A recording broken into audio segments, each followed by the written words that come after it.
Hello and welcome back to Suzerain with the Republic of Swordland. And in today's episode, well, we continue on with our current political situation and what's going on. The Brotherhood of the People.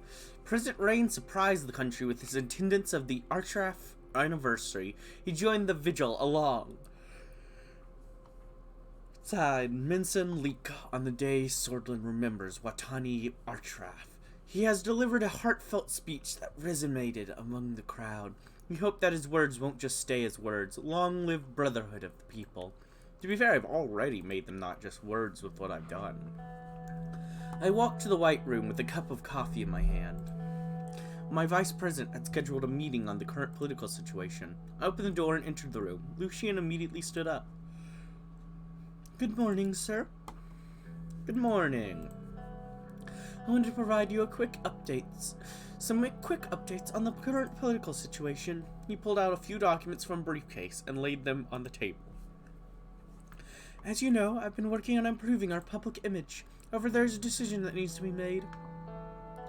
Our initial reports are showing that, especially among the youth, advertisement over television is becoming a very effective method. I've consulted with a few advisors and we would like to put out a television campaign. Sutherland's largest advertising agency is already on board to produce the spots. For this, they will be given security clearance to come and take photos and videos in the Moon Palace. Specifically, they want footage for the president working and posing. This way, the people can feel closer to their leader in their homes. What do you think?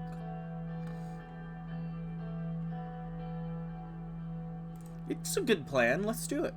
Thank you, sir. I assure it will be an immense help. I will notify the filming crew. One more thing on this topic. The mayors are extremely happy with the extra funds you've provided them to assist with our campaign. This will surely boost our popularity. Excellent. We need all the help we can get. Agreed. We closed the folder and put away the documents. Moving on. Next, it's time to talk about our election prospects. Lucian took out a new set of documents. I caught a glimpse of colorful charts and graphs. I've just received the results of a voter poll commissioned by Peter Vector shortly before his departure. To put it in plain language, it's not promising. Bad, even. The USP stands to lose up to 20% of the vote compared to 1953. Tell it to me straight. Do we still have a chance? We still have a year to gain more votes, but we've got to think strategically. Fortunately, our new vice president also happens to be an excellent strategist. Go on, Lucian. Lucian shuffled some pages around. Looking at the demographics of the voters polled, our support among conservatives have plummeted. We can no longer count on their vote at all. The liberal base appears divided, but you do have a considerable amount of number of supporters there. For better or worse, you certainly aren't popular with the nationalists. If you ever had support from the socialists, you've completely lost it now. You're set to have the highest share of Bluetish votes of any Swordist president. You're even winning them away from the WPB. Lastly, centrist and unaffiliated voters appear to be leaning in our direction. So what do you suggest? Lucian smiled and bowed his head slightly. Thank you, Mr. President. This may sound like common sense, but a convincing enough campaign can succeed where politics fail. Choosing to focus on our campaign was already a good start. I'd advise you to seize every chance for exposure that you can. Like that television ad. Yes, precisely. On another note, there's not an insignificant portion of undecided voters who don't care who occupies the Marine Palace as long as the economy is running smoothly. Robust economies, such as the one we have now, could make up a multitude of unpopular policies. It's all on Simon, then. Partly, yes. Stability is key to allow the economy to improve further. Currently, the country is still struggling to develop due to instability. There's some worrying news. The Lothenburg group is up to something. My informants have been talking about frequent meetings happening between the oligarchs. There's one thing you should know about it. He looked over the door to make sure it was closed. I have reason to suspect that Lilius Graf will attempt to challenge you for the USP leadership. How do you know? I've merely been keeping the ear to the ground, as always. At any rate, if my suspicions are true, you will need as many allies within the party as possible. Yeah, because at that point, I'm not getting any of the conservative votes. I have to rely on everything else. Please keep this close to your chest, sir. You know how much power Miss Graff wields in these halls. I will. Thank you for telling me. Of course, sir. That was everything on my end. Excellent. Good work. Lucian smiled. I left the room to attend my next meeting. Yeah, that doesn't sound great, but, you know, we're doing what's best for the nation, not just for politics. Government-imposed mandatory vaccine policy. The administration has proposed that everyone in the country has to be vaccinated against polio disease. The disease barely claimed more or less 1,000 people in Bergia. Why is it necessary for the whole country to spend our hard-earned rent for something that is nowhere near us? The disease was spreading from Welland to Bergia. It seems that those illegal immigrants from Welland not only caused chaos in our society, but also brought with them deadly diseases. As such, it is more than clear that the solution to the problem is completely quarantine the entirety of Bergia and increase our border control. Instead, President Rain forced everyone to pay for something that we don't currently need. Except I literally epidemic prevented. It was an epidemic, and I prevented it. I don't care what you say. Yeah, the president's decisive action stops polio in its tracks. The polio disease, which was spreading wildly in Welland, has crossed over to Bergia region. However, thanks to administration's foresight, large quantities of vaccines have been secured and mandatory vaccine policy was implemented to combat the sickness. The Ministry of Health, Pascal Beniwal, has delivered a statement to compliment President Anton Rain on his decisive actions, which led to the ongoing prevention measures. Woo! Suzerain. Polio disease is controlled inside the Bergia region. The Ministry of Health, Pascal Beniwal, submitted a heartening report. It says that polio disease is controlled inside of the Bergia region. He stated that we had flattened the curve of infection within the Bergia region, and with the mandatory vaccine, it will be hard for the disease to spread into other regions within the country. Woo! Let's go! Arcatian offers military investment aid. Arcatian Foreign Minister Laurent Martel, in concert with Arcatian President Dwight Walker, has extended a significant proposition to bolster Swordsman's military-industrial complex in Arcatia. This generous aid package from Arcatia encompasses substantial financial assistance, logistical support, and expert guidance from their private military companies. This offer aligns with the industrial expansion plans outlined by Ministers Holes and Manger, aiming to transform Swordland into a competitive hub for new industries. Accept it.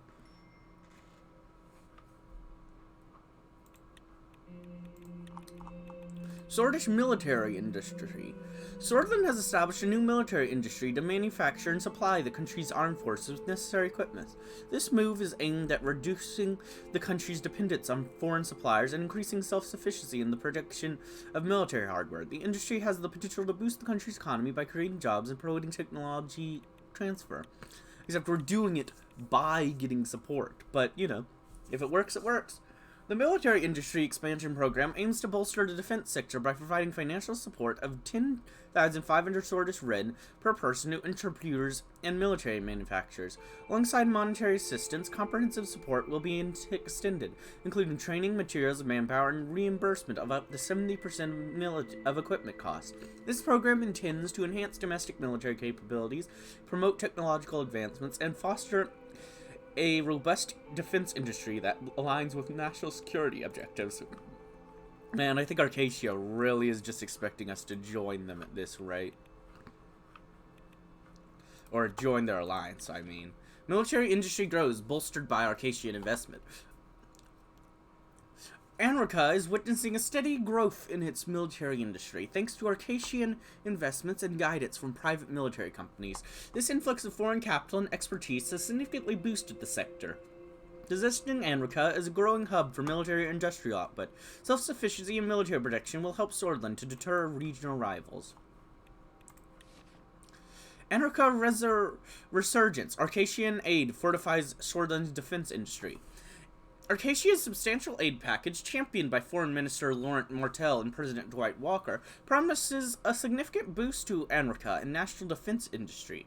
This major transformation, while promising, requires vigilance to ensure that the Swordish identity and interests remain paramount amid this foreign aid-funded renaissance. The critical question remains, how can we best leverage this opportunity while preserving our national self-determination? Anrican ascendancy. Arcasian aid promises industrial revolution. Excuse me. The announcement of a significant aid package from Arcasia has ignited a spark of potential industrial revolution in Anrica. While this initiative promises a transformation of our military-industrial complex, the fact remains that it's Arcasian-funded. The positive implications of our economy are manifold, and we need to openly navigate this investment to secure Sordland's long-term economic interests. As we step into the new era, it's essential that our growth becomes synonymous with the values of Arcasian capitalism. Arcasian aid bolstering Sordland's military industry. In a bold move, Arcasian's foreign minister, Laurent Martel, backed by President Dwight Walker, has extended a generous aid package to Sordland to rejuvenate our military industry complex. The offer is set to transform Anrica, ushering in a new age of industry and innovation. However, the duo raises concerns about Arcasian influence over our nation, requiring us to critically examine the true cost of this so-called generosity. Our response will be a test of our commitment to sovereignty and self-reliance. Industrial expansion. Minister Hull and Menger have prepared a massive industrial expansion plan that could support several key industries of the country through state investment. Sordland could become much more competitive and a hub for new industries with this initiative. Let's boost our agricultural industry. Why not? I don't care about anything else, like winning an election or anything. I just care about boosting things. Boost, boost, boost, boost. Let's make our nation better. To support agricultural entrepreneurs and producers, a program has been introduced that offers financial assistance of up to 10,500 Sordish Ren, in addition to the monetary support. The program includes various forms of assistance, such as training, market research, market planning, and equipment reimbursements of up to 70% of total cost. The comprehensive approach aims to foster the growth and success of the agricultural sector in Sordland. Velgen and Sarna ride the agricultural wave. The massive state investment plan into our agricultural heartland promises a green revolution in Velgen and Sarna. Enhanced productivity and new export avenues are on the horizon. As these fertile lands tap into their full potential, rural prosperity in these regions appears all but certain. With a forward-thinking approach, Sordland could see itself becoming a dominant force in regional agriculture. Government funds the farmers and fishers. The government today has announced a massive investment plan consisting of grants, discounted land sales, and cheap loans to incentivize and support farmers and fishers around the country to increase their productivity.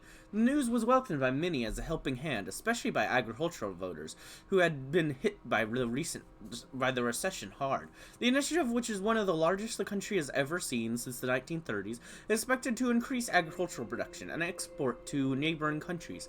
Cities like Sarna and Volgan, with high agricultural production, will benefit a lot, while other areas will see massive growth in the years to come. The fertility of these lands will increase.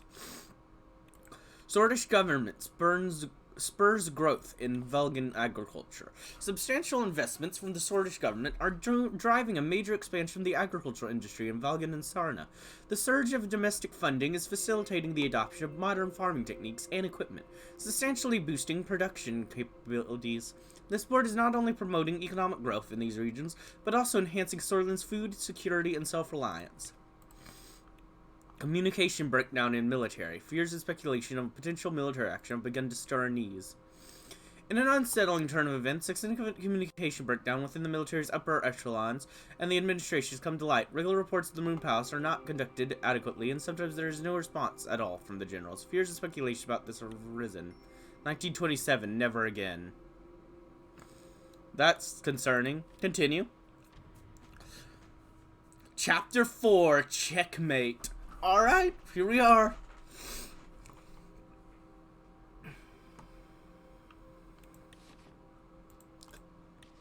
FC Anrica wins Sordish National League. Woo! Yes! They did it! In an exhilarating and unforgettable season, FC Erica has etched their name in football history, emerging as the champions of the Swedish National League, leaving SC Gessord 5 points behind. The journey to this league title was marked by fierce competition, nail-biting matches, and an unwavering determination from the team. The pivotal moment came in the final match of the season, a thrilling showdown against the political rivals FC Gernad. The match was laden with tension as both teams battled with everything on the line. In front of a raucous home crowd, FC Erica showcased their mettle, delivering a stunning 3-1 victory over FC Gelsord. By finishing top of the Swedish League, FC Erica also earned the right to compete in the qualification rounds for the world-renowned International Championship Merkopen Cup. They would need to face top teams such as the Real Monteclar and Karlsruhe to be able to qualify for the main tournament. This momentous achievement marks a turning point for the SC Erica, as they reclaim the coveted league titles after years of near misses. The club's relentless pursuit of excellence and relentless dedication of the players have culminated in the crowning glory. Hegel would take all the necessary steps. In a televised address, Chancellor Imrich Hegel claimed intensive fighting was taking place between the Agnolian forces and the locals of Hegeland, resulting in the massacres of ethnic Svags living on the island. He portrayed the conflict as a national struggle and compared it to the independence wars of the former colonies in Riga. Hegel said Vagsland as the geared tour of Hegeland's security would take all the necessary steps to prevent mass atrocities and committed against the islanders. Gunhurten said in a television interview that Vagslanders must withdraw their harassment squad from the Marquian Sea before any diplomatic talks can happen.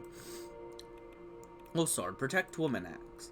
In collaboration with the Commission on the Status of Women and acknowledging the pressing issues of high domestic violence rates, the Grand National Assembly puts forth the Protect Women Act, PWA, to address these unacceptable conditions. Section 1 of the PWA categorically criminalized domestic violence against women. This vital step strengthens the country's stats against such heinous acts, reinforcing the nation's commitment to upholding the right and dignity of women. So subsection IA of the PWA takes a proactive approach towards the safety of victims. It establishes a robust witness protection program specifically designed for women who have suffered domestic abuse. The program will provide these women with the necessary security and support, helping to ensure their safety and well-being as they participate in legal proceedings against their aggressors. Sign. You can go into the negative, that's fine. The government will survive. Women Protection Act. The Assembly, in cooperation with Commission on the Status of Women, has concluded that the country suffers from a high ratio of domestic violence cases. In light of these immoral conditions, the Parliament passes the following law. Section 1 criminalizes domestic violence that occurs against women. Subsection 1 of Section 1 gives state protection to abused women. End of the day at home. It was raining as Serge dropped me off at home after yet another grueling day at work. A guard held an umbrella over my head as I walked from the car to my front door. Inside, the house was completely dark. I flipped on the light in the kitchen to find a note from Monica. Sierra had called her in a last-minute women's rights meeting. She dropped Deanna off at a friend's and left me some food for reheating. I took the pot out of the fridge. It was filled with unidentified grayish-looking stew. Evidently, Monica's excellent cooking had been the first casualty of her political career. Reheat the stew. While it was heating up, I went to the living room to fix myself a drink. Suddenly the phone rang. I went back to the kitchen and answered it. Frank's voice was on the other end. Oh, I thought Mom would pick up. Sorry you're stuck with your old man, Frank. I didn't mean it that way. I just figured you'd be working. There was a long silence. I just got, that record you sent me. Not bad for old folks movement. Glad you like it. How's Uncle Peter doing?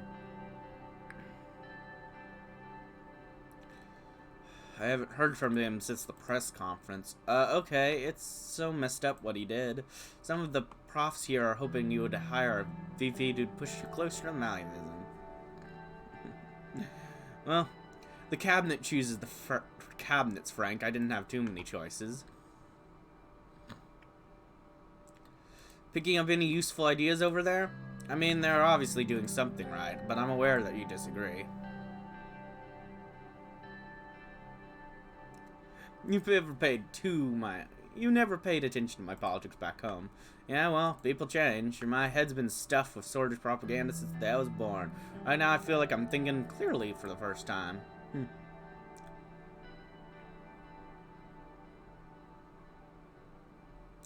I'm happy you're opening your mind. Just stay away from Reefer. I suddenly became aware of a smoky smell coming from the kitchen. My dinner was burning. Good catching up with you, Frank.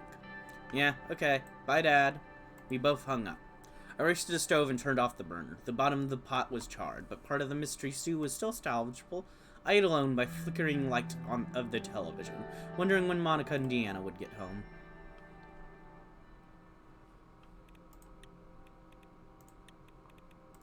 Benfey International Airport. The inauguration of new international airport in Benfey has positioned the city as an exciting travel destination on the global stage. The modern airport facility will not only cater to domestic travelers, but also attract international visitors, fostering tourism and opening doors to new economic opportunities. The airport's strategic location and improved connectivity will facilitate easier access to region, encouraging tourism-related businesses to flourish and boosting the local economy. Woo! Improved transportation links. The extension and infrastructure investments made by the government have resulted in a complete overhaul of the transportation network of Swordland. Critical infrastructure investments included measures to support the development of modern and effective transportation systems. High employment. Recent successful investments in Swordland have resulted in the creation of thousands of jobs, leading to significant reduction of unemployment rates. The situation highlights the importance of effective policies and promote investment and job creation, including measures to support business and entrepreneurs. And things are going great. The Jewel of the East. Benfey has become the #1 tourism destination in all of Swordland and is internationally renowned as the Jewel of the East. This already high level of tourism in Benfey is continuously growing thanks to incoming investments in the city. Rapid city growth. The city is currently experiencing rapid economic growth and is already pulling new residents in from its nearby areas. According to the reports, if this trend continues, the city has the potential to be transformed into the powerhouse of the future.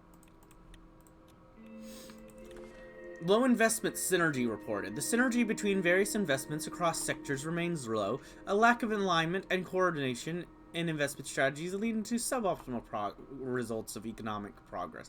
The current scenario underscores the need for a more integrated and strategic approach to investments to maximize their potential benefits.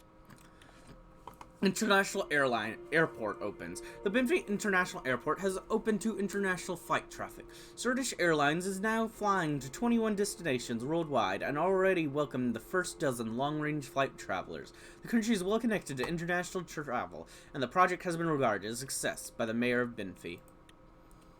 Narbel. Police overwhelmed in remote cities. Since the development of the police forces to combat the unrest, many attacks have occurred in remote cities. Ambushes are rampant, and the security forces are being pushed back. Police stations and patrols were the main targets of the militants. Unless reinforcements are provided, the current forces are not enough to control the situation. Jin. Desolinization progress. We are putting an end to all propaganda stories about Turk and Seoul across all schools and universities in Jin. Seoul's pictures have also been confiscated, with heavy resistance from the citizens, requiring drastic measures to be enacted. Record number of female students. The proportion of female students enrolled in Swordland's education system is getting closer to half the student body, with more than 1 million enrollments recorded this academic year being women, the highest share on record in Swordland, according to a report of the Minister of Education. Morella marks a first. South Mercopan nation candidacy. An announcement that has significant implications for regional geopolitics. The Republic of Morella, a progressively governed nation in South Mercopa, has been accepted as a candidate of CSP membership. Morella's acceptance as a candidate marks a first for the CSP, the alliance's first South Mercopan nation to begin the process, potentially providing a strategic counterweight to Lesbia's ATO alignment influence in the region if they are to pass the requirement in the process. Morella's candidacy has the potential to expand the sphere of the CSP's influence, indicating the alliance's desire for broader political and economic cooperation in South Mercopa. The development also underscores the CSP's commitment to fostering diverse alliances, advancing the common interests of the close nations, while respecting their unique contexts and challenges. USP conservatives try to obstruct administration. Sources from within the Grand National Assembly have informed us that the conservative wing of the USP seems to be intentionally obstructing President Rain's agenda, from failing to attend the committee meetings to delaying bills that the president has attempted to push through. Glory Tory and her fellow conservatives have no apparent motive other than blocking Rain at every turn. Tory and the president are known to have clashed over latter constitutional reforms. Could that have prompted her vindictive attitude? And my vindictive attitude? Yes. An election campaign ramps up across Swordland. The election campaigning efforts have started to pick up speed across Swordland to become the 5th president of Swordland. The candidates began delivering their speeches at rallies and conventions while the party flags were flying in major cities. The campaign centers are busy with scheduling and organizing events. The exciting times of election are approaching.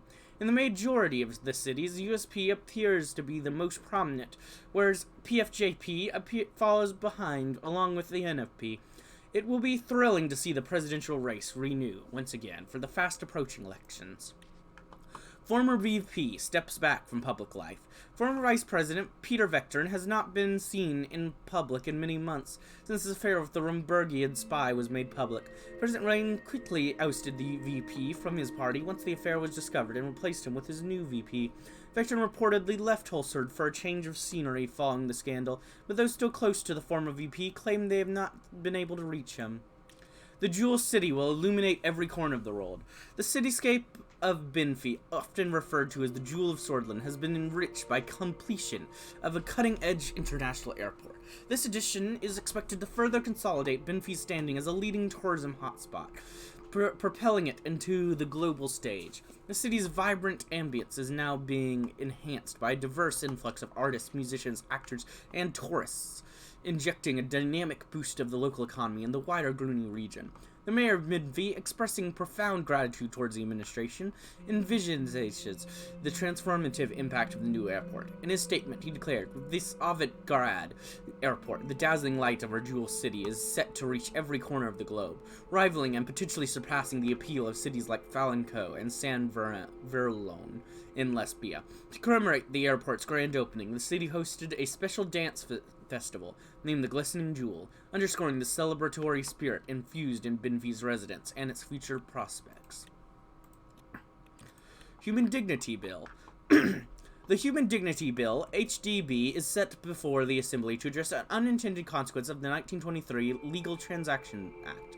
Section 1 of the HDB revisits and amends Section 3 of the Affirmative Act, which previously allowed transactions involving non-registered businesses or other entities, including individuals, to be legalized, provided that accurate documents was submitted to the financial authority. The HDB bill specifically revokes the legality of such transactions if they involve activities that infringe upon public morality. Section 2 directly addresses the inadvertent loophole created by the 1923 Act, which resulted in unregulated existence of prostitution. This section of HDB explicitly categorizes prostitution as an illegal activity, irrespective of whether it occurs within registered or non-registered entity, thereby fortifying our commitment to uphold common decency and moral principles. Section 3 stipulates the penalty for violations of provisions in the preceding sections. It deemed prostitution an illegal offense subject to punitive measures, as outlined by law. These measures can range from fines to imprisonment, or both, depending on the severity and frequency of the violations. This bill? This is definitely a Gloria Tory bill. Definitely. It's not even like that bad of a bill or anything, but F you, Gloria Tory. I don't like you. Children for Future Act. Children for Future Act. In continuation of the effort to promote social progress and uplifting, the Parliament introduces the Children for Future Act, CFA. This act focuses on providing tangible support for families in need, with particular attention to the welfare of children. Section 1 of the CFA outlines a direct financial support mechanism for families not falling within the medium or high income brackets. The state will issue a fixed payment for every child in these families, offering much needed financial relief and ensuring that the welfare of the child is not compromised due to economic circumstances. Section 2 of CFA unlocks additional state support, specifically aimed at the children of unemployed families. It provides financing for each child's education and any special healthcare needs that may arise. This proactive approach aims to create a safety net for the most vulnerable, ensuring that every child, regardless of their family's employment status, has access to education and healthcare. Sign. Who cares about the money? Money, money. I don't care about the money, money, money. Children's benefits. There's been a noticeable increase in the number of students across the country. Many families who have previously struggled financially can now access financial assistance for their children's education and health care, enabling them to thrive. As a result of these initiatives, the literacy rate is expected to increase by 4% each year. Every child has access to quality education and health care, regardless of their financial situation. Children are the future. The Reign government has today passed the Children for Future Act. This bill provides parents in low-income bracket with a fixed payment for their children and ensures state support for children and unemployed families, financing their education and health care. This bill will improve the lives of countless children and families across Swordsland, who all deserve a fair chance in life. No child should go without education or health care. Protect Swordish sex workers. President Reign has vetoed the Human Dignity Bill. This bill would have seen sex work become an illegal offense and punishable by law. Sex workers already face high levels of discrimination. The world's oldest profession will always exist, but supporting sex workers with laws helps protect the health, safety, civil, and human rights of sex workers. Thankfully, the government has made the right call, vetoing the bigoted bill. Yeah, get wrecked, Gloria Tory. I don't even care about the bill, but F you. But anyways, I think this is a good time to go ahead and end this episode. I hope you enjoyed, and if you did, like, comment, subscribe, and hit the bell button. And as always, peace.